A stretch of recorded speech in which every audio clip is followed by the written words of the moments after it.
Kenya's repeat presidential election opened today to near-empty polling stations, sporadic protests, and a prevailing sense of uncertainty across the country. The much-disputed poll is a redo of a presidential race in August that Kenya's Supreme Court declared invalid. At the National Social Security Fund grounds polling station in central Nairobi, officials sat under a row of tents in a parking lot waiting for voters. Alphan Muthami, the presiding election officer, said that just under 30% of voters registered at the station had cast ballots by midday. By this time in the August race, more than half of registered residents had voted. The queues were consistent and long last time, but not today, Muthami says. The numbers are so low that he expects to finish counting by 6:30 p.m. local time.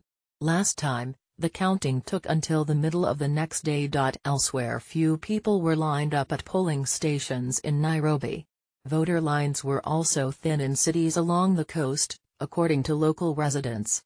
In Kisumu, a stronghold for the opposition party, supporters have blockaded polling stations, promising to block election officials and voters from entering. Scenes across the country today stand in sharp contrast to the election in August, when voters began queuing before daybreak to cast their ballots.